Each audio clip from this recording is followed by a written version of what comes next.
Hey, there's a couple things that I wanted to share about culture that didn't fit in that last video, mostly because I want to be a little bit more focused. I don't want the videos to be too long, and I don't want you to miss this one.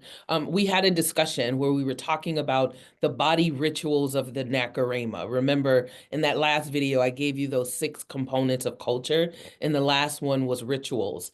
I asked in our discussion post that you read this article by Horace Miner that was published in 1956, an anthropologist talking about the body rituals of the Nacirema. I'm going to try to do that cool YouTube thing when I say, hey, look at this video here, or look at this video here. There is a spoiler that you should know about the body rituals of Nacirema in this video, or the video that I link somehow. I'll get it in there. We'll show you what is worth you kind of thinking about. And it's not my video, but no sense in recreating the wheel. Just to tell you, the Nacirema are Americans. It's American spelled backward.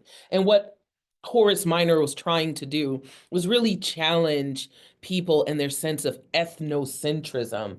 Ethnocentrism, by definition, is the evaluation or the judgment of another culture based on our own cultural norms. That's the definition that your book gives. The other thing that's important about that, which is kind of why I want to make sure that I have you read that and come on this video, is that it's not just using your own culture as the basis of your judgment, but it's sometimes also just thinking that your culture is the best culture.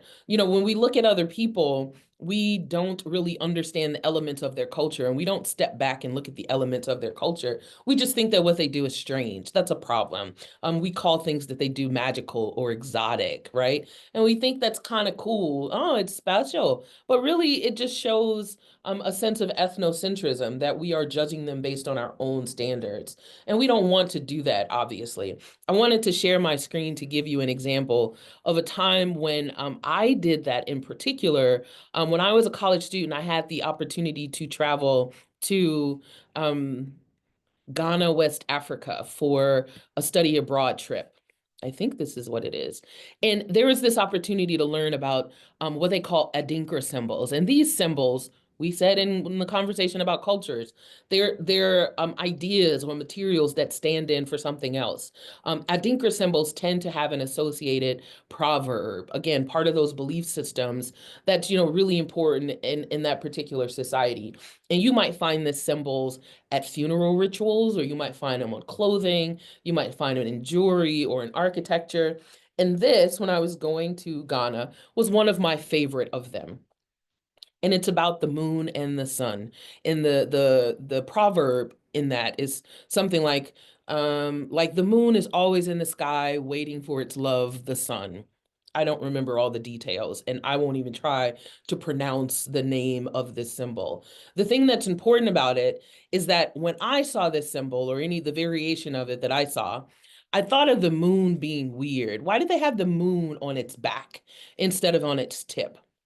When I grew up, the way that you grew up, if you grew up in the United States for the most part, anytime you saw a crescent moon, it was sitting on its tip, like this, like a C, one side or the other. But if you live in a country that is close to the equator, the moon doesn't wane side to side, it wanes up and down. That version of the moon makes perfect sense for Ghana, West Africa. But as a junior in college, I had never been outside of the United States, so I had no idea, right? I had a general arrogance about how in the world, or why would this culture make this symbol like that?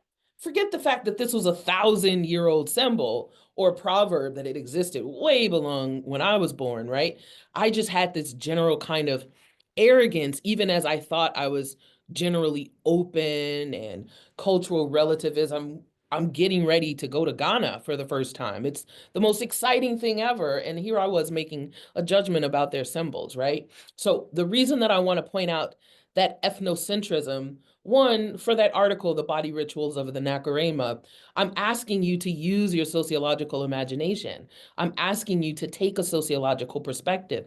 Step back, think about your own culture. What are the elements of your own culture? Not just your American heritage, for instance. It's whatever your ethnic heritage is, whatever your national identity is.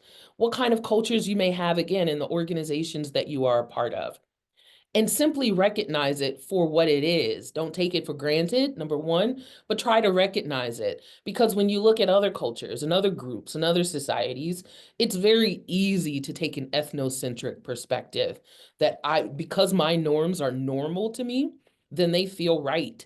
They feel like the thing that you should do. And then you use that kind of mindset to think what that means about what somebody else should do. This is even important when you're reading in your book. I believe it gives you the distinction between high culture and low culture. High culture is mainstream, I'm sorry, cultural patterns of the society's elite. So when we think about things like classical music or the ballet or opera or going to the Louvre to see like the most famous art in the world, right? That's very high culture compared to popular culture, which is usually the more mainstream, widespread patterns of culture, the things that you might listen to on WZOK in Rockford, whoever the current artist is. And even a derogatory version of that popular culture is low culture, the things that you might find in subcultures, for instance, things that may be more underground than not.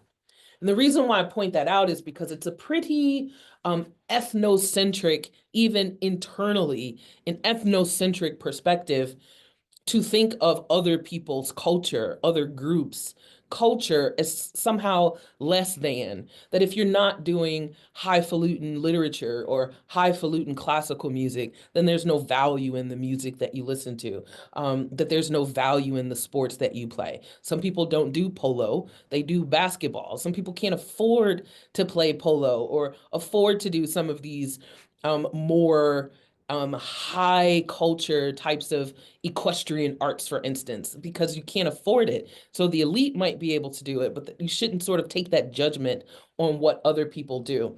What's important about that, the other concept that I'm sure your book talks about, is culture lag. Cultures change all the time. What happens, though, is that material culture tends to change faster than non-material culture. For instance, we develop much faster in our technology with the use of the internet, for instance.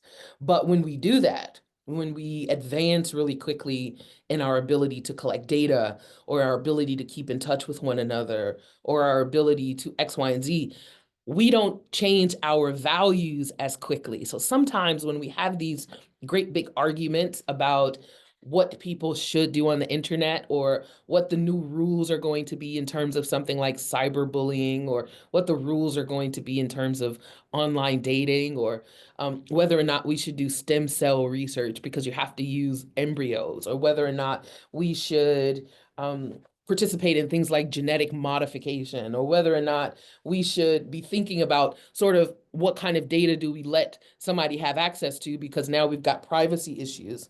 The thing is that our material culture changes much faster than our non-material culture. And those value systems are hard to shift. It is always very hard to shift those value systems. So what winds up happening, the debates that we have in society, usually are reflective of the material culture moving super fast and the non-material culture being very resistant in the catching up with it. And because the value systems, especially dominant value systems, are resistant to those changes, excuse me, you tend to also get these distinctions between that's just low culture and we don't have anything to do with that. That's, popular culture. That's not the kind of culture that we should sort of be trying to maintain. And so we can take a kind of similar ethnocentric perspective even on things that are right in front of us, because it's hard to challenge the way that you think of things. So kind of think about the Nacirema from time to time. Horace Miner says that if you step back and look at your own culture, you'd think it was weird too. And just kind of be careful when you do that. That's enough. Talk to you later.